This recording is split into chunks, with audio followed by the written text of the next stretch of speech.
merci infiniment de nous recevoir encore en ce jour, rencontre ici un nouveau numéro sur Delta Santé, l'émission qui passe au cœur des faits de société. Et ce jour, le fait dont on parle encore et toujours, c'est cette maladie, le coronavirus, cette pandémie mondiale qui a donc mis le monde au ralenti depuis maintenant plusieurs mois. Le premier cas a été découvert chez nous au Togo, c'était un 6 mars de cette année, en cours 2020. Bientôt 3 mois après, eh bien, la contamination ne fait que progresser.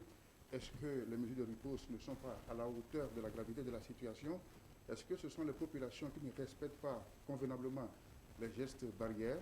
Comment encore sensibiliser davantage la population pour éviter la contamination? Pour en discuter, je reçois pour vous le professeur Majesté Iou Ateba. Il est infectiologue et doyen de la faculté des sciences de la santé. Professeur, merci de notre invitation. Merci beaucoup, bonjour. Bonjour. Alors, vous avez pris votre temps pour venir encore parler à la population. Alors, première question d'introduction, où est-ce qu'on en était? Je me rappelle bien, c'était avec vous que j'ai fait la première émission sur la maladie. Le jour même où on découvrait le premier cas, c'était le 6 mars dernier. Alors, aujourd'hui, où est-ce que nous en sommes? Merci beaucoup. L'histoire se répète alors. Merci. Nous sommes à la date d'hier, donc à la clôture hier, nous étions à 363 cas. Hier, 22 mai 2020. 22 mai. 363 cas donc cumulés depuis le début, depuis le premier cas index jusqu'à hier à la clôture. Et nous sommes aujourd'hui à 230 actifs, c'est-à-dire des gens qui sont pas encore guéris, qui sont sous traitement. Et nous avons un total de 121 personnes guéries, dont 3 hier.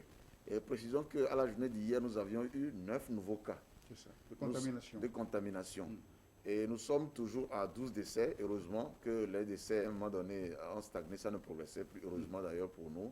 Et donc voilà en gros la situation. Maintenant, il faut préciser que tout le pays est touché aujourd'hui. Toutes les préfectures, toutes les régions. Quasiment toutes les préfectures. Et à Lomé, tous les quartiers quasiment sont touchés. Mais il y a une prédilection au niveau de certains districts, notamment le district 1, le district 5, qui sont majoritairement touchés. Et aussi la zone de Agoué, également, qui est touchée. Les questions qu'on peut... Le district 1 ou 5, ça correspond à quel quartier rapidement? Le 1, c'est vers la zone du Grand Marché, la prison. D'accord. Le 5, c'est un peu vers Djidjolé, tirant vers Tochi et autres. Donc c'est à peu près ça. Donc disons que c'est les districts les plus touchés. Et ça peut s'expliquer par le fait que dans ces zones, on a parfois une accumulation de population et plus les gens sont agglutinés dans une zone, ça peut faciliter aisément le passage du virus d'un malade à un autre. D'accord. Donc c'est une réalité, il n'y a pas à en douter. Alors comment peut-on expliquer cette multiplication des cas de contamination? La multiplication des cas de contamination est due à plusieurs facteurs. Hier, c'était l'incompréhension, du moins le bon respect des mesures barrières. Mais aujourd'hui, on réalise quand même que les Togolais font un effort.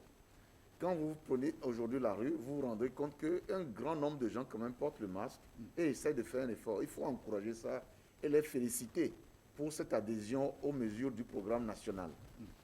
Le deuxième élément qui aujourd'hui nous inquiète, qui a été à l'origine de cette flambée subite qu'on a eue, c'est le déconfinement constaté dans certains pays voisins. C'est ça. Ces déconfinements ont fait que les populations togolaises qui étaient dans ces pays ont jugé mieux de rentrer au pays, ce qui était normal. Sauf que leur retour au pays n'a pas été ordonné.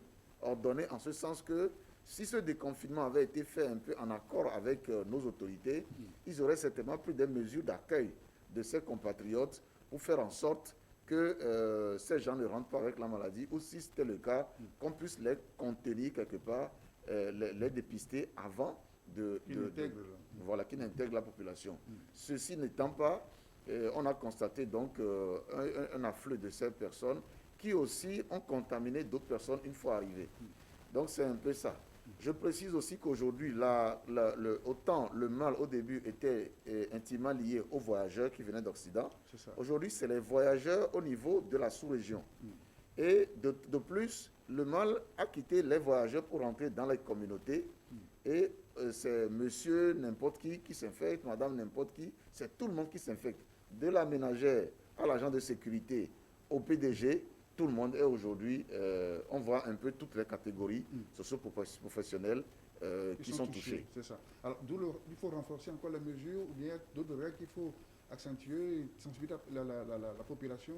Oui, il faut toujours continuer. On dit souvent, enseigner, c'est répéter.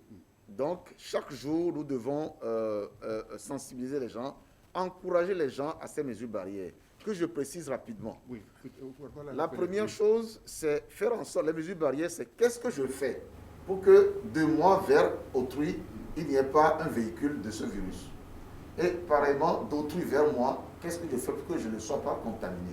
Donc, d'abord, la première chose, c'est le port de masque.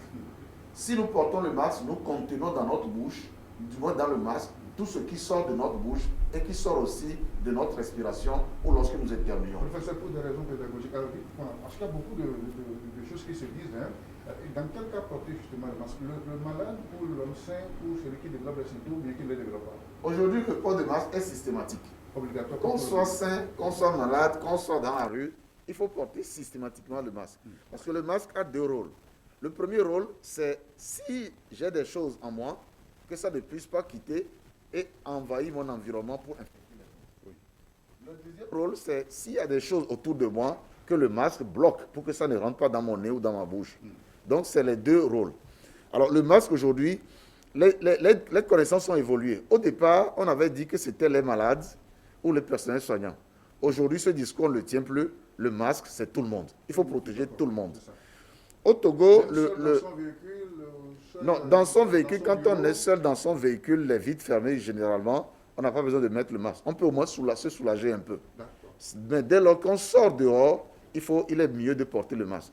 Mais quand on est seul dans un environnement découvert, ouvert, on est seul, on peut aussi évidemment s'abstenir de porter ce masque parce qu'on n'a pas quelqu'un à côté de soi. Mais dès lors que vous êtes dans une ambiance comme vous et moi, distant d'à peu près 2 mètres, et que nous parlons, il est préférable que nous portions le masque pour nous protéger de toute cette contamination possible existant dans l'environnement. Également, quand vous rentrez dans un bureau, il y a forcément des gens qui vous ont certainement précédé. Vous ne pouvez pas savoir l'ambiance, l'ambiance en termes d'innocuité virale dans l'atmosphère du bureau.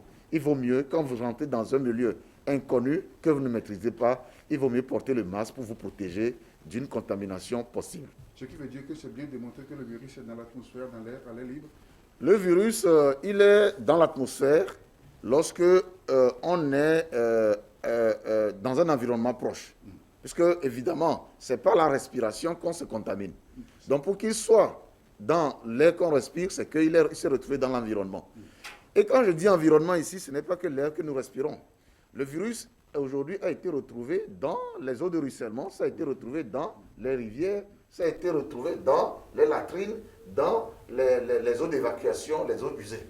Donc, vraiment, c'est tout ça l'environnement. Et l'environnement aussi, c'est quoi? C'est tout ce qui nous entoure. Là, cette table fait partie de notre environnement. Bien sûr, oui. Donc, si je suis infecté et que je touche cette table, et entre-temps, j'ai eu à porter la main au visage ou à la bouche, vraisemblablement, j'aurais pu porter le virus de la main pour déposer sur la table. Donc, cet environnement aussi peut être contaminé. C'est pour cela qu'on dit hygiène de l'environnement, hygiène de l'air que nous respirons en portant le masque, pour ne pas évacuer ou libérer dans la nature des effluves qui sont contaminantes, et aussi faire en sorte que de la main qui peut être souillée, qu'on ne dépose pas sur la table. Ça, c'est la première mesure, le masque. Le masque, oui. Deuxième mesure, ma main est contaminée. Il faut bien que j'enlève le contaminant de la main. Alors en ce moment-là, c'est l'eau et le savon. C'est le plus efficace. C'est pour ça que je félicite vraiment toute la population de Lomé. Je n'ai pas vu un peu à l'intérieur, mais quasiment devant toutes les maisons, les gens ont fait l'effort d'acheter le seau avec robinet et le savon. C'est une très bonne chose. Il faut continuer, il faut renforcer ça. Se laver régulièrement les mains va nous permettre de nous débarrasser du virus qu'on a ramassé quelque part ou qui traîne dans nos mains et qui va souiller un objet qui va être le point de départ d'une contamination. Donc, se laver la main à l'eau et le savon. Maintenant, quand on n'a pas l'eau et le savon et qu'on a le gel alcoolisé, parce que ce n'est pas à tout niveau, à tout moment qu'on a l'eau et le savon, le gel hydroalcoolisé, il faut le frictionner dans la main, bien frictionner pour que ça couvre tous les endroits de la main, les ongles, etc. Et la troisième chose, c'est la distanciation sociale.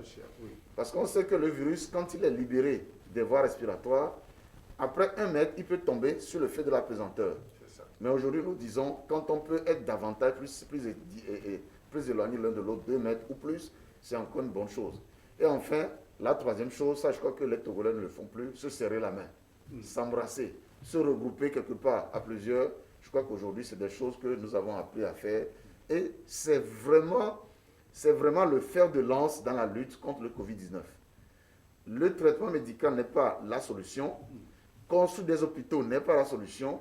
Mais nous pouvons faire économie de tout ça là, économie en vies humaines, si nous respectons rigoureusement les mesures barrières. J'étais avec un grand professeur là, il y a quelques jours, qui me disait, mais pourquoi est-ce que vous ne rentrez pas en contact avec vos homologues européens pour qu'ils vous apprennent comment on gère des milliers de cas? Et je lui ai dit, nous, notre stratégie, notre politique ici au Togo, ce n'est pas avoir des milliers de cas à gérer, c'est faire en sorte que nous n'ayons pas des milliers de cas. Et ça, c'est la discipline. Et ça, c'est la discipline. Je tire vraiment ma révérence à tous les Togolais. C'est la discipline. Quand les gens nous disent, sur un forum des infectiologues d'Afrique... Vous pensez qu'il y a le respect strict de ces règles par la population? Quand on nous compare par rapport aux Occidentaux, je peux dire qu'il n'y a pas match. Nous sommes assez disciplinés. Ça, je peux vous dire. Quels que soient les petits déboires qu'on peut avoir, ça et là, il y a quand même un fond de discipline qu'il faut féliciter chez le Togolais. Et ça, franchement, c'est une bonne chose. Je disais que je suis sur un forum des infectiologues d'Afrique où certains collègues disaient, avant c'était tel pays, mais c'est nous qui sommes premiers. J'ai dit, mais vous êtes premiers en quoi? Si vous êtes premiers en termes de nombre de personnes atteintes, nombre de guérisons, et vous faites le rapport, vous dites que vous êtes premiers, moi je vous dis que être premier, ce n'est pas le nombre de malades que tu as eu, mais c'est le nombre de malades que tu as empêché d'avoir. C'est le nombre de préventions que tu as pu faire. Nous ne voulons pas nous livrer à une guerre en ayant 1000, 10 000 patients. Nous voulons plutôt nous travailler en amont pour que les gens ne s'infectent pas. Et dans un sens, si on mesure le nombre de contaminés par rapport à la situation générale de l'Afrique, je crois que le Togo fait partie des pays les moins contaminés, malgré le déconfinement des pays voisins qui nous a créé quelques soucis. Ça veut dire que nous, notre lutte, ce n'est pas avoir 10 000 cas pour qu'on dise que le système de santé a réussi à sauver 8 000 et qu'on dise qu'il y a 8 000 sur 10 000 guéris. Non, c'est pas ce que nous voulons. C'est d'éviter la contamination. C'est là-bas que nous mettons l'accent. C'est pour cela que l'État dépense énormément dans les mesures de quarantaine. En mettant en quarantaine les sujets contacts et suspects. Parce que c'est en gérant ces cas que nous arrivons à réduire le nombre de contaminations. Donc c'est ça. Et nous n'avons pas envie d'avoir 10 000 cas pour qu'on nous classe parmi la tête des pays les plus infectés et qui souffrent pour lutter. Non, nous ne voulons pas avoir beaucoup de cas et c'est ça qui est mieux. Rencontre sur un nouveau numéro, nous parlons de Covid-19, cette pandémie mondiale qui continue de faire des ravages dans le monde. Sa Majesté Ouattara est mon invité, c'est avec lui que nous discutons de ces problèmes. Et donc la première mesure à prendre justement, ce sont le respect de ces gestes barrières. Et malgré cela, nous avons des cas et des malades aussi chez nous. Alors, docteur, ce qui se passe aussi, c'est que les symptômes du Covid-19 ressemblent étrangement aux symptômes du paludisme et d'autres maladies encore que nous connaissons. Alors, comment distinguer, reconnaître vraiment ces symptômes et diagnostiquer rapidement ces cas de Covid-19? Les connaissances évoluent.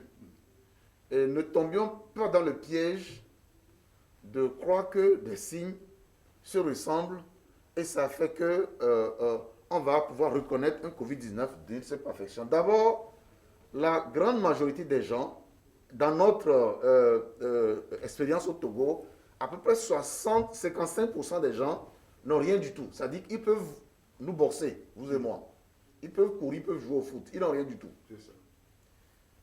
La deuxième catégorie, c'est à peu près 20%. Ils ont quand même des symptômes mineurs. C'est quoi? C'est le nez qui coule comme le syndrome. Ils ont une petite toux. Ils ont parfois une petite fièvre, des maux de tête et une courbature.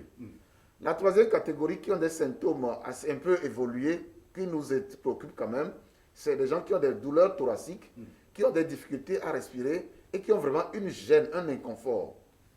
La troisième catégorie, c'est les gens qui arrivent vraiment au stade grave, où ils ont des détresses respiratoires qu'il faut vraiment réanimer suffisamment, sinon vous risquez de les perdre.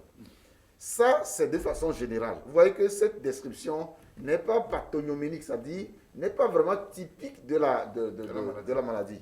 Mais aujourd'hui, on a découvert, et ça s'est avéré aussi chez nous au Togo, qu'il y a deux signes que nous rencontrons souvent chez les personnes qui font le Covid-19. Deux signes nouveaux.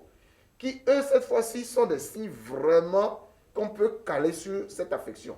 Qu'on parlera de signes pathognomoniques. C'est-à-dire, à eux tout seuls, peuvent suffire pour étiqueter ou penser véritablement au Covid-19. C'est la perte de l'odorat et la perte du goût. Aujourd'hui, si quelqu'un dans sa maison, pendant que je parle, a une difficulté à sentir les odeurs, et quand il mange, il ne sent plus le goût, qu'il prenne rapidement attache avec le système médical, parce qu'il y a de très fortes chances que ce soit plutôt le Covid-19. Alors, de nouveaux symptômes qui oui, apparaissent déjà. ça c'est ce que nous avons, ça a été décrit en Europe, et nous aussi nous l'avons vu sur nos patients. Donc, perte de l'odorat, perte du goût, ce qui sont des signes patents. Quand quelqu'un a ça, on peut même se donner la tête à couper que c'est vraiment le Covid-19, et c'est souvent ça.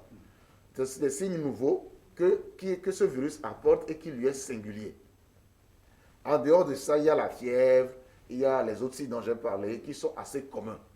Donc voilà un peu. Donc à partir de ces éléments... Le risque aussi, c'est que parfois il y a cette peur-là, cette stigmatisation. Dès qu'on a un peu de fièvre, dès qu'on a un peu de tout, les gens, ce cas justement, ne veulent pas le consulter. Oui, c'est l'erreur. C'est l'erreur parce que nous devons nous dire, au Togo du moins, je ne parle pas pour les autres pays, que chaque citoyen a un rôle à jouer. Le rôle de l'État, c'est mettre à disposition les moyens pour travailler. C'est construire les hôpitaux. C'est faire la sensibilisation, organiser le cadre.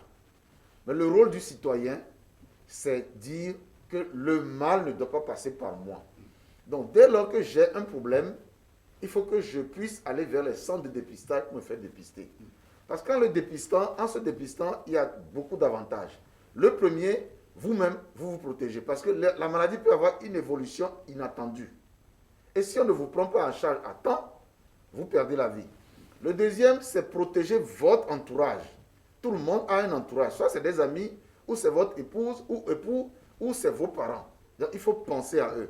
Troisième chose, quand vous pensez aux autres, la nature aussi vous renvoie l'ascenseur. Et ça, je crois que c'est spirituel, c'est divin. C'est ça. Je vais citer un exemple un peu malheureux. Dans une localité au Togo, il y a eu un décès de Covid-19 qui est venu comment? La personne est arrivée du Nigeria pour assister à un décès d'une parente ici. Elle est arrivée malade. Mais comme elle est arrivée malade, déjà, il n'y a plus normalement de transport entre les pays, de voyage entre les pays. Les gens, quand même, étaient bien contents qu'elle soit arrivée du Nigeria. Ils n'ont rien dit. Elle est arrivée malade, ils ne l'ont pas dénoncée. L'un dans l'autre, après avoir assisté à l'enterrement, elle-même, elle décède quelques jours après. Vous voyez un peu le mal d'avoir caché quelque chose. Quand l'État dit, ne faites pas, il faut respecter. Pour avoir caché, non seulement elle est arrivée avec la maladie, elle en est décédée, et avant-hier, on a découvert qu'elle a infecté 3 personnes. Dans la famille. Parmi les 3 personnes infectées, il y a des asthmatiques. Alors maintenant, moi, on m'appelle et me dit, comme c'est des asthmatiques et qu'on sait que sur ce terrain c'est grave, est-ce que vous n'allez pas déjà, avant même que les résultats le diagnostic ne se fassent, j'ai déjà été appelé pour qu'on essaie de planifier déjà comment ça va se passer si c'est positif, les sujets contacts. Et ça s'est passé ainsi. Alors la question que je me pose, pourquoi ne pas respecter les mesures de l'État pour arriver à des situations fâcheuses, pour qu'ensuite négocier, pour qu'on vous transporte de l'intérieur, pour vous amener au CHR, parce qu'au CHR, il y a des meilleures mesures de réanimation. C'est ça. Il n'y a aucun avantage à cacher quelqu'un qui a des symptômes. Il n'y a aucun avantage à jongler. La personne ne doit pas arriver, mais elle est venue, elle a violé la loi, mais on l'a cachée parce que ça nous arrange. Les conséquences peuvent être dramatiques. Donc, c'est en ça que je dis que nous devons chacun jouer notre part de civisme. Faire en sorte que ces mesures-là ne sont pas faites. L'État n'a aucun plaisir à voir ses citoyens restreindre leur liberté. Il n'y a aucun plaisir, mais c'est pour la bonne cause. Si nous tous nous le faisons, nous allons vaincre cette affection sans avoir de gros moyens. Parce que je le dis, le Togo n'a pas les moyens de rentrer en guerre contre le Covid-19 comme les autres pays le font. Nous ne voulons pas gagner une guerre contre le Covid-19. Nous voulons gagner la paix. Comment on gagne la paix contre le Covid-19? C'est travailler en amont. Nous faire en sorte qu'on n'arrive pas à la maladie qu'on va aller combattre. Faire en sorte de ne pas se contaminer. Et quand ça ne se contamine pas, on va avoir des chiffres très faibles. Je félicite encore la population qui commence à adhérer et qui comprend que de ces mesures barrières, nous pouvons vraiment contenir le mal. Parce que tout à l'heure, vous parlez de ce sujet, n'est-ce pas, qui était asthmatique. Ça veut dire qu'il y a des prédispositions à la maladie, certaines pathologies, n'est-ce pas, qui donnent des complications. Le Covid-19 est volontiers méchant sur les terrains qui ont déjà des maladies qu'on appelle des TAR, c'est-à-dire des pathologies ou des maladies graves sous-jacentes. Exemple, un patient qui a le VIH, il n'a qu'à fuir Covid-19 comme la peste. Un patient diabétique, il n'a qu'à fuir Covid-19 comme la peste. Un patient drépanocytaire, un patient à qui on a enlevé la rate, qu'on appelle les splénétomisés, un patient qui prend les traitements anti-inflammatoires durables, il a un problème de genou, de rhumatisme, il a un soin anti-inflammatoire, ou qui prend des traitements immunosuppresseurs comme les corticoïdes. Un patient qui a une maladie respiratoire sous-jacente chronique comme l'asthme, comme les bronchopneumopathies chroniques par exemple. Un patient qui a un cancer qui est sous traitement, ces gens-là, il faut respecter de façon folle les mesures barrières. Il faut faire en sorte que vraiment vous maximisiez vos chances de ne jamais rencontrer ce virus. Parce que les cas de décès, malheureusement, se récoltent dans cette catégorie. J'ai oublié 2 autres maladies. Il y a une qui s'appelle la vieillesse. On ne vieillit pas que de l'extérieur, on vieillit aussi de l'intérieur. Le système immunitaire aussi vieillit, donc il se défend moins bien. Et enfin, il y a une maladie qui est commune à tout le monde, c'est la pauvreté. Donc quand on est pauvre, on n'est pas forcément toujours en bonne santé. Donc, quand on se sait dans ces conditions, il vaut mieux ne pas aller chercher le virus. Il faut respecter rigoureusement les mesures barrières. Et c'est lorsqu'on aura respecté ces mesures barrières de façon rigoureuse qu'on va éviter que ce Covid-là rentre dans cet organisme qui est fragilisé par quelque chose. Et lui, il aime ça. Il aime les organismes fragiles pour les achever. Donc, faites en sorte que quand on s'inscrit dans cette catégorie, qu'on respecte les normes et puis ça va. De la nécessité d'un renforcement du système immunitaire de l'organisme? Oui, la nécessité de renforcement du système immunitaire de l'organisme s'impose. Parce qu'aujourd'hui, je vais vous dire à peu près un peu comment ça marche contre les virus. Oui.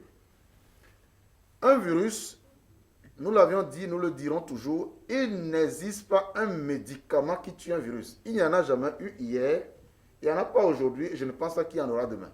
On ne tue pas un virus. Un virus, on peut faire en sorte qu'on ralentisse sa progression. Ça, on sait le faire. Il y a plein de maladies, plein de maladies virales, c'est ralentir leur progression dans l'organisme. Quand vous ralentissez leur progression dans l'organisme, ça laisse le temps à l'organisme lui-même de mettre toute la machine qu'il faut pour enfin élaborer les anticorps pour éliminer le virus. C'est les anticorps qui éliminent un virus, définitivement. Mais avant que les anticorps ne rentrent en jeu, nous avons dans notre organisme des soldats, des globules blancs particuliers qu'on appelle les lymphocytes. Ils sont nombreux. Il y a les lymphocytes CD4, CD3, CD8, les natural killers, les helpers, ils sont nombreux. Ce sont ces cellules-là qu'on appelle les cellules cytotoxiques. Cytotoxiques, ça veut dire qu'elles sont toxiques pour la cellule. Quelles cellules? Elles sont toxiques pour les cellules infectées par un micro-organisme, notamment un virus. Les virus ne se développent pas dans le milieu ambiant. Il leur faut parasiter une cellule et une fois qu'ils ont parasité la cellule, ils utilisent l'arsenal de la cellule pour ordonner à la cellule de faire le travail pour eux en fabriquant leurs enfants. Ce ne sont pas comme les bactéries qui se divisent en deux. Les virus, oui. Ils viennent, je suis ingénieur agricole, vous êtes ingénieur en mécanique. Moi, les ingénieurs agricoles, je viens vous séquestrer et je vous ordonne de transformer vos outils mécaniques pour faire de l'agriculture. C'est ça le virus. C'est-à-dire qu'il change la fonction de la cellule et la détourne vers autre chose. C'est comme ça qu'il fait. Donc, dès lors que ça fait ça, lui-même, il reste à l'écart. Il n'est pas touché par l'agent infectieux, le médicament que vous utilisez pour le tuer. Donc, vous n'allez jamais pouvoir le tuer. C'est comme ça qu'il marche. Alors, les cellules cytotoxiques, c'est des cellules, lorsqu'elles rencontrent ou qu'elles reconnaissent qu'une cellule de l'organisme est embrigadée, est paralysée par un virus qui veut l'utiliser pour faire autre chose, les cellules cytotoxiques viennent, ils cassent la cellule et tuent et la cellule et le virus. C'est ça leur rôle. Donc, c'est eux qui interviennent en première ligne. La première ligne, c'est ce qu'on appelle la défense non spécifique ou la défense cellulaire.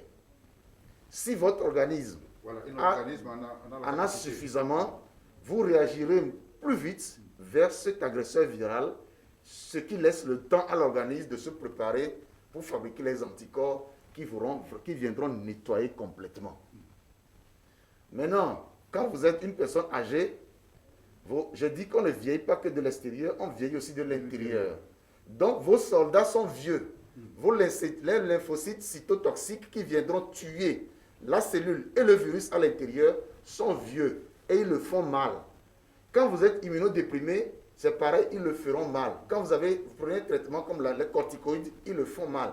Le diabète, quand vous êtes diabétique, vos cellules de défense primaire là, initiale là, qu'on appelle la défense cellulaire, elle ne fonctionne pas bien.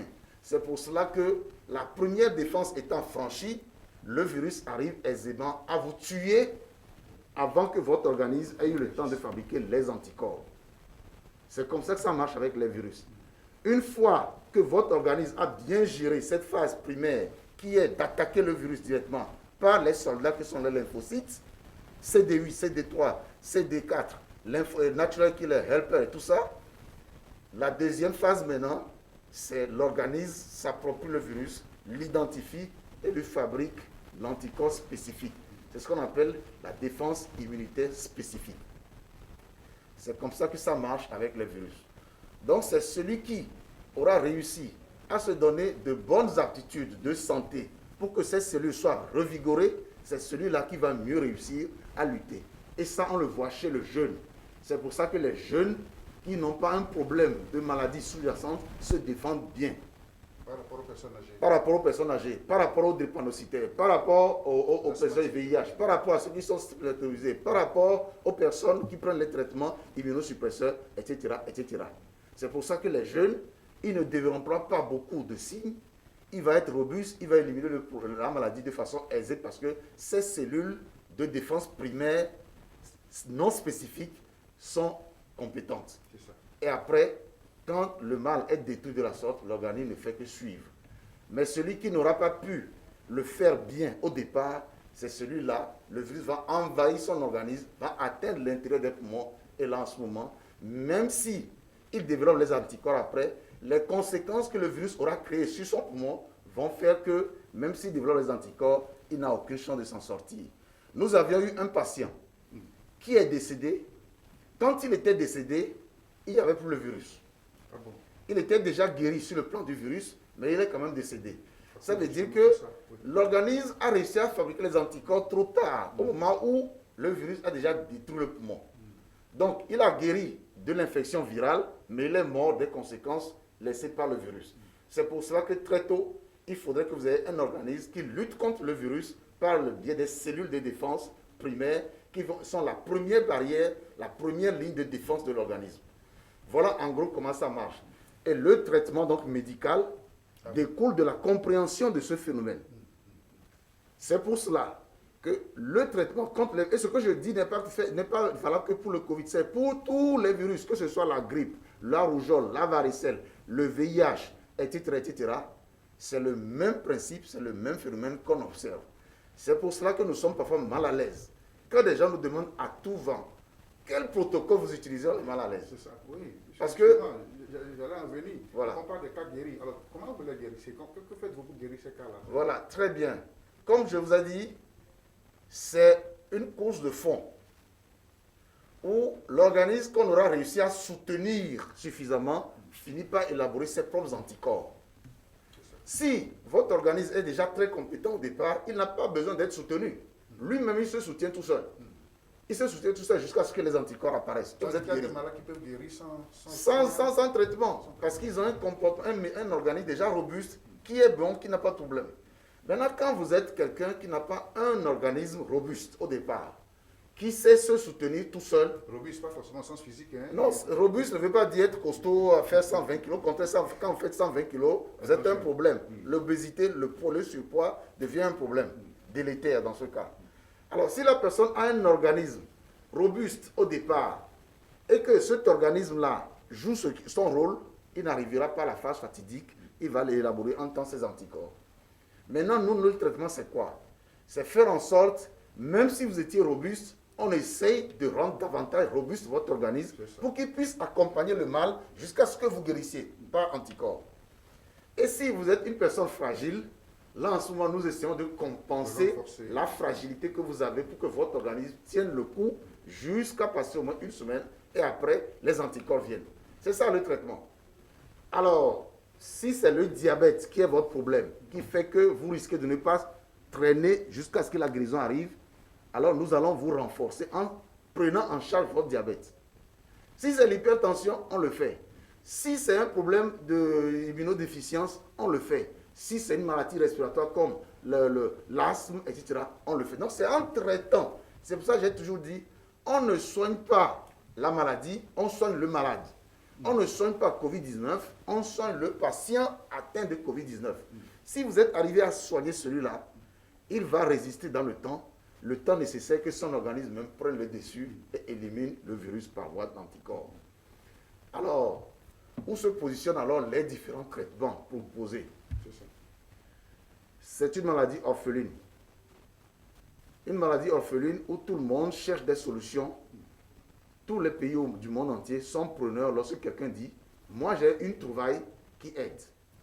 C'est comme cela que le Togo aussi a opté pour l'hydroxychloroquine et l'azithromycine parce que des gens, quelque part, ont dit que ce médicament peut aider. Qu'est-ce que nous perdons en le faisant? Puisqu'on sait qu'on essaye. Et on se dit, on ne connaît pas tout. Il y a des autres zones dans toutes choses. Aujourd'hui, ce qui vous tenait pour vrai peut être mis en cause demain. À supposer que ces molécules que nous connaissions dans une action donnée pouvaient développer d'autres actions qu'on ne connaissait pas, nous aurions perdu en n'essayant pas et nous ne perdons rien en l'essayant. Mais ça ne nous amène pas à fermer les yeux sur ce que je viens de vous expliquer. Absolument. Parce que nous donnons ce médicament, mais on ne va pas dormir et fermer les yeux. On fait autre chose. Vous faites allusion à l'hydroxychloroquine, n'est-ce pas? Exactement. Et donc, aujourd'hui, les données prouvent que sous d'autres cieux, ce n'est pas la molécule miracle. Donc, le traitement aujourd'hui, c'est tu vois ton patient, tu vois les insuffisances qu'il a, et ce sont ces insuffisances que tu corriges le temps nécessaire pour que l'organisme puisse être soutenu pour élaborer ses propres anticorps qui vont guérir le patient. Donc, les gens nous demandent, mais, et alors les gens qui guérissent, comment on fait? Oui. C'est ce que nous faisons. C'est ça. C'est ce que nous faisons. Nous les portons l'épaule jusqu'à ce que leur pied qui est blessé soit guéri et on les pose maintenant au pied et ils commencent pas à marcher par eux-mêmes. C'est ça le principe. On ne pourrait pas faire cette émission sans parler justement de traitements dont on parle beaucoup sur les réseaux sociaux. À part l'hydroxychloroquine, hier on a reçu des informations que ce n'est pas fiable à 100%. Il y a aussi certains traitements protocoles thérapeutiques 100% africains. Vous avez entendu parler? Oui, il y a les Malgaches développent leur Covid Organics. Covid Organics, c'est une plante. En fait, c'est un mélange de plusieurs plantes, mais la plante principale, c'est l'artémisia. Oui. L'artémisia, quand vous prenez une feuille, quand vous coupez la feuille de kiniti, vous coupez et vous préparez, vous buvez. Dans kiniti, là, il y a 1000 molécules. Si ce kiniti-là diminue votre fièvre, peut-être que soit c'est l'action des 1000 molécules dans l'infusion qui ont contribué à diminuer la fièvre, ou c'est peut-être une seule molécule qui a fait le boulot. Vous ne saurez pas. C'est ce qu'on appelle extrait totaux. Artémisia, quand vous prenez l'arbre et que vous l'infusez, vous préparez, vous buvez, c'est l'extrait total. Vous ne savez pas ce qui est dedans qui a peut-être fait le fait. Mais on sait qu'il y a plusieurs molécules. Les Malgaches disent ceci. Ils ont constaté, et ça aussi on peut le prouver, quand vous voyez le taux de contamination en Afrique, ils font partie aussi des pays les moins touchés. Et non seulement ils sont les moins touchés, mais il y a très peu de morts. Alors ça devient intéressant. Qu'est-ce qu'eux ils utilisent et les gens ne meurent pas? Notre pays est un pays curieux qui veut le bien de sa population. Donc nous aussi, nous irons voir qu'est-ce qu'ils ont dedans qui marche. Parce que quand même, la finalité c'est quoi? Si j'ai un super hôpital et tout le monde meurt tous les jours, versus une cabane où les gens guérissent. Où est-ce qu'il faut aller? Dans le super hôpital joli où les gens meurent ou là où il y a la cabane mais les gens guérissent. Donc nous nous sommes dit, Dès lors que chez eux, ça semble marcher, on va aller voir. Ce qui se passe. Et si c'est bon, on va l'adopter aussi. C'est le principe. Donc, on n'est pas bloqué, on n'est pas limité. L'explication que je vous ai donnée aujourd'hui, je vous ai dit que quand un virus, vous stimulez l'organisme, ce qu'on appelle les immunostimulants, ça va permettre tout de suite à déblayer le terrain et à travailler. Et après, maintenant, les anticorps viennent. Est-ce que dans ce produit qu'ils ont, cet extrait Toto-là, est-ce qu'il y a des immunostimulants? Nous ne savons pas. Nous ne savons pas. Donc, s'il y en a dedans, c'est peut-être ça qui aide à ce que chez eux, ça se passe relativement bien. Mais là encore, n'allons pas trop vite en besogne. Les jours à venir nous diront si vraiment c'est la meilleure solution parce que toute la planète, toute l'humanité se cherche. C'est ça, oui. Absolument. Et donc chez nous aussi, il y a une commission justement qui planche sur la question. Absolument. À l'université, le professeur Kokoroko, que je salue encore pour son esprit d'entrepreneuriat et pour s'être rapidement réveillé et a suscité quand même de l'envie au niveau des chercheurs de l'université à fédérer leurs connaissances pour asseoir quelque chose parce que le Togo n'entend pas croiser les bras devant cette situation, et encore moins les universitaires. Alors, il a réuni donc les scientifiques et au sein d'une commission scientifique où tous les botanistes de l'université qui connaissent la pharmacopée de l'Afrique de l'Ouest ont dit à peu près quelles sont les plantes que nous avons dans la pharmacopée. Pharmacopée veut dire l'ensemble des plantes médicinales. Alors, dans cet ensemble de plantes médicinales, ils ont regardé qu'est-ce qu'ils connaissaient déjà comme étant des plantes qui peuvent booster ou solidifier l'immunité de l'organisme. Donc, ils les ont répertoriés. Ils ont fait appel aussi aux guérisseurs traditionnels, aux tradithérapeutes, pour dire, est-ce que vous aussi, vous avez des produits, des plantes que vous connaissez dans le terroir qui peuvent aider à renforcer le système immunitaire de quelqu'un? Ils aussi, ils ont amené les leurs. Et maintenant, il y a eu des tests, près de 99 produits. Et on les a testés scientifiquement au laboratoire avec des dosages, d'abord pour vérifier si le produit, il n'y a pas quelque chose qui tue dedans. Il n'est pas toxique. Il n'est pas toxique. Quels sont les minéraux qu'il y a dedans? Et maintenant, ils ont vérifié sur des cellules humaines, pour certains, l'effet booster, l'effet, je dirais, stimulant de ces produits sur les cellules de l'immunité. Et au bout du compte, l'étude n'est pas finie, mais on a déjà isolé 3 produits qui auraient de bonnes capacités à booster, à aider l'immunité à se réveiller. Je ne dis pas qu'on a trouvé des médicaments contre Covid-19. Non, pour stimuler le système voilà, immunitaire. Nous avions trouvé des produits qui peuvent stimuler le système immunitaire à le réveiller. Et si vous avez suivi l'explication que j'ai donnée sur comment on lutte contre un virus, il y a la première phase, si vous avez un système immunitaire bien stimulé, auto-stimulé, qui va vite à la guerre, vous gérez le début et après les anticorps viennent. Ou alors, on vous aide avec des stimulants pour réveiller votre organisme le temps que l'organisme vienne avec ses anticorps. Donc, le travail qu'on fait, ce n'est pas un médicament qui guérit Covid-19, mais c'est des médicaments qui peuvent donner un confort à l'organisme pour qu'il puisse se prendre en charge plus tard. C'est intéressant parce qu'il y a beaucoup de rumeurs sur les réseaux sociaux. Dès qu'on parle de certains produits, on a parlé de l'ail, de gingembre, de beaucoup de produits. Alors donc, ce n'est pas le Covid que ces plantes guérissent, c'est ça? Non, aucune plante, aucun médicament aujourd'hui au monde ne guérit Covid. Tous les médicaments, soit on le donne à viser de réduire la progression du virus pour que l'organisme ne soit pas surpris et que l'organisme prenne le dessus en fabriquant les anticorps qui vont guérir, ou alors on donne des médicaments qui stimulent ton système de défense et immunitaire à faire vite pour qu'il fabrique au bout du compte les anticorps. C'est ça le principe du traitement. Et c'est ce que nous faisons. Mais entre-temps, si le virus est en train de détruire ton poumon et que c'est la destruction du poumon là qui va te tuer, nous intervenons à l'hôpital avec nos respirateurs pour que la machine respire à la place de ton poumon. Oui. Nous intervenons en traitant ce que l'organisme a gâté qui peut te tuer. Si, dans cette histoire, ton rein ne fonctionne plus, devient un rein insuffisant, il faudrait que nous partions enlever les déchets que ton rein n'arrive plus à sortir. En faisant quoi? En te faisant la dialyse. Donc, c'est en débarrassant ton organisme des déchets que ton rein n'arrive plus à épurer que tu vas guérir, que tu vas survivre jusqu'à ce que ton organisme élabore ses anticorps.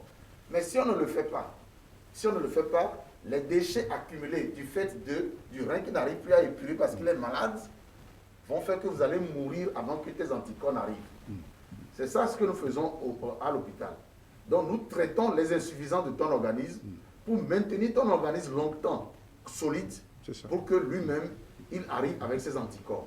C'est ça le traitement. Donc quand on nous dit qu'est-ce que vous donnez aux patients, je crois qu'aujourd'hui les gens ont compris qu'il y a un travail qui se fait. C'est pour cela que quand on est malade, il vaut mieux être assis à côté de l'hôpital, de sorte que dès lors qu'on découvre qu'il y a un souci chez vous, on vous puisse intervenir.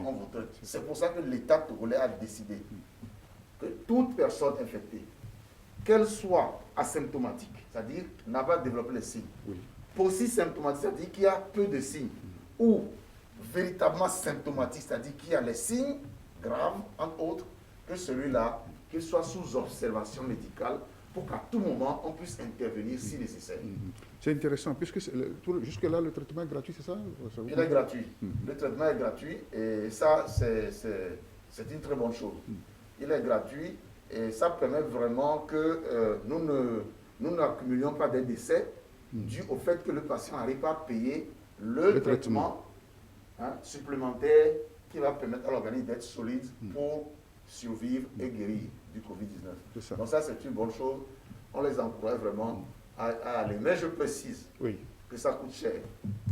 Et que c'est bon de le faire. À l'État, c'est ça? À l'État, c'est bon de le faire. Mais nous, les citoyens, nous devons aider l'État en respectant les mesures barrières pour que l'État n'ait pas à dépenser le peu qu'il a à soigner des malades qui ne finiront pas.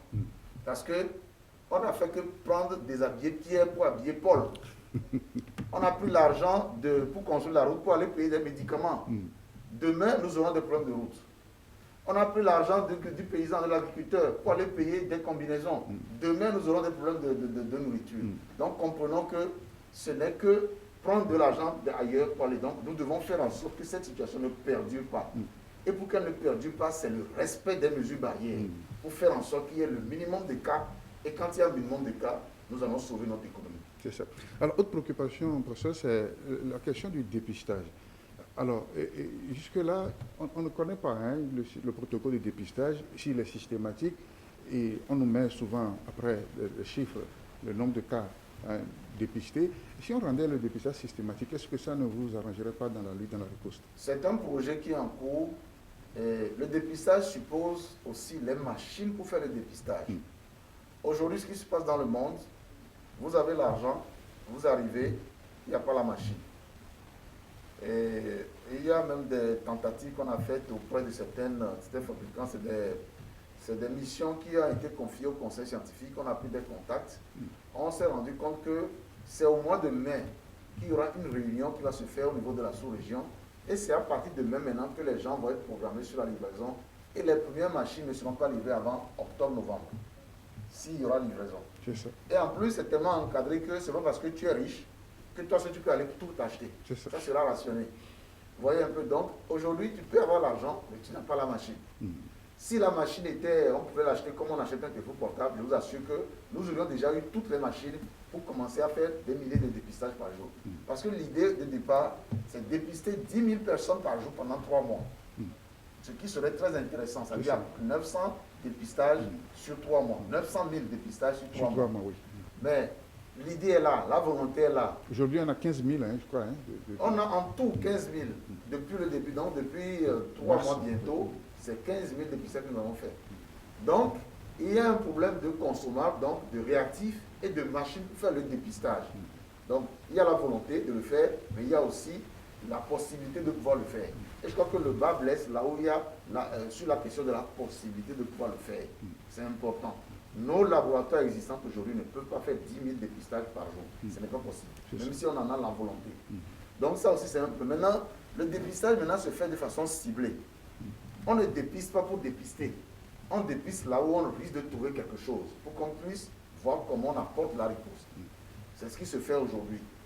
Et je peux aussi vous dire que le dépistage, ça, c'est des chiffres. Mais ça ne veut pas dire grand-chose.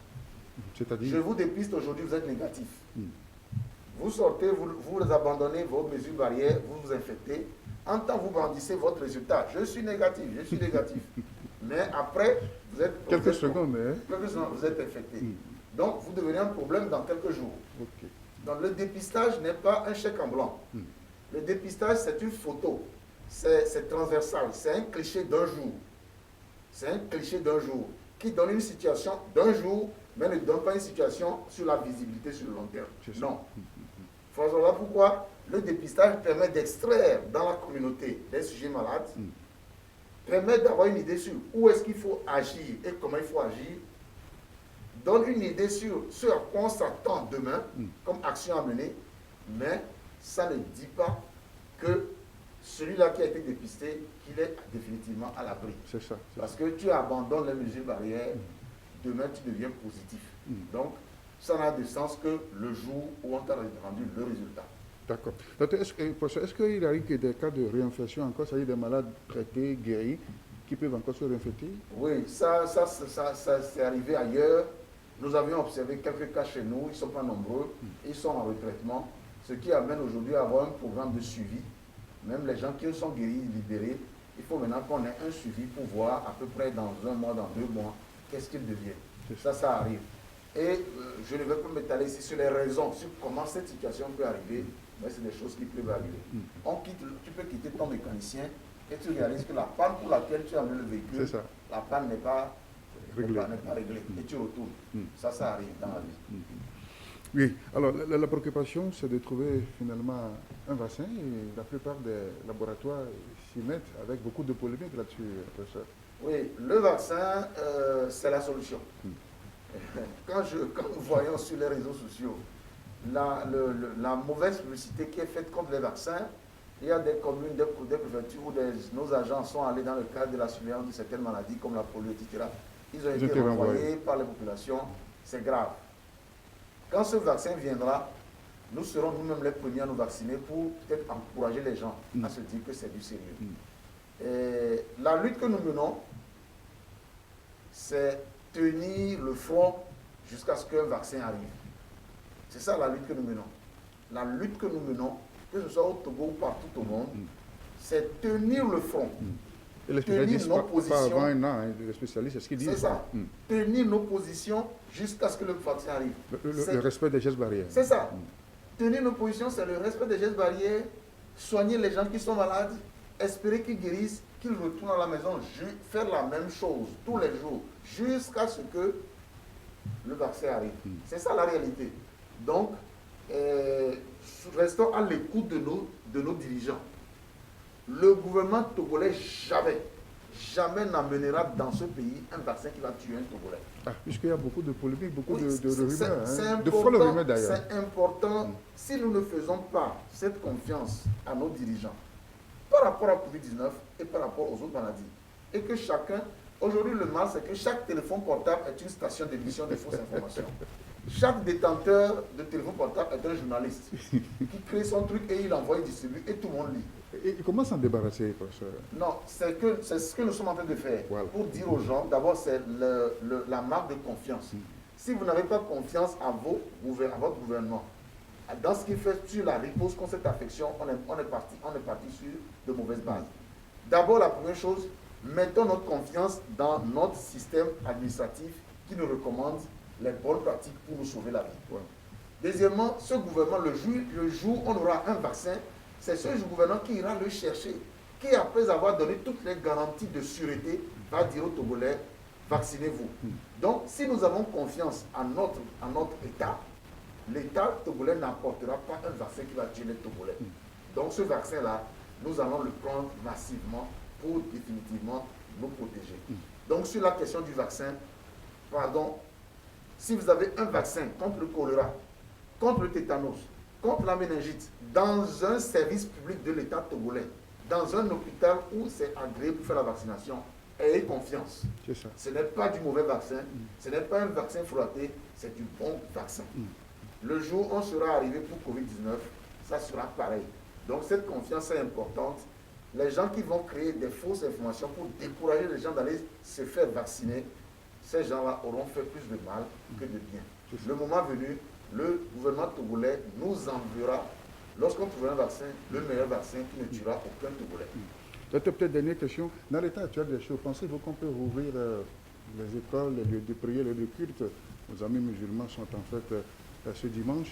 Et alors, avec ce chiffre que nous avons, ces cas contacts, qu'est-ce que vous en dites en tant que spécialiste de la question? C'est une question difficile. Difficile en ce sens que moi, je ne suis pas politique. Je suis un technicien. Bien sûr, bien sûr. Et c'est un technicien que je pose la question. Mais ce que je constate, c'est que les scientifiques devancent les politiciens, mais les politiciens finissent par rattraper les scientifiques devant l'évidence. Nous n'avons qu'à prendre l'exemple sur les pays occidentaux. Ceux qui ont méprisé le mal au départ, l'Angleterre, les États-Unis, l'Italie, l'Espagne, aujourd'hui le Brésil, vous avez vu le dégât. Ils ne s'en sortent plus. Et dans cette pagaille, dans ce désordre, où ils ne s'en sortent plus, ils osent maintenant déconfiner et réouvrir l'économie. On fait l'économie avec qui? Avec des humains. Quand tu n'as que des cadavres, qui va aller travailler? Ça, c'est difficile. On se demande parfois, ces dirigeants-là, comment eux, ils comprennent les choses. Donc, ces exemples doivent nous dire que faisons attention. Dans une maladie qu'on ne maîtrise pas trop, il ne faut pas aller la provoquer. Cette maladie-là, on ne sait pas d'où elle vient, il faut aller la chercher. Pour l'heure, ce qui a marché ailleurs, c'est les confinements, pour essayer d'écumer la population des cas malades et essayer de les gérer. Maintenant, quand nous aurons acquis une suffisance... Ici, chez nous, il n'y a pas de confinement total et strict. Il n'y a pas de confinement total, mais il y a quand même un confinement qui donne... Vous imaginez s'il n'y avait pas le coup-feu, on aurait certainement eu d'autres cas. En tout cas, les gens qui se seraient contaminés dans la nuit, eux au moins, on a fait économie de ça. Les contaminations de la nuit, on a fait économie de ça. Donc c'est déjà une bonne chose. Maintenant, si nous voulons réouvrir les écoles, c'est une bonne chose. Mais il faut le réouvrir en ayant réfléchi sur les contours. Il vaut mieux, c'est bien de ne pas perdre l'année, mais il faut qu'on réfléchisse sur les contours. Et faire en sorte que cette réouverture de ces activités-là ne devienne pas un point de départ d'une autre situation. Et je crois que pour notre pays, des commissions hautement spécialisées, ils travaillent, ils réfléchissent pour que nous ne prenions pas le moindre risque. Et maintenant, il y a le problème des lieux de culte. C'est pareil. Et les responsables des on fait le parallèle avec les marchés qui s'animent plus ou moins. Ah, absolument. Mais dans les marchés, vous savez, les bonnes femmes, elles ne sont pas bêtes.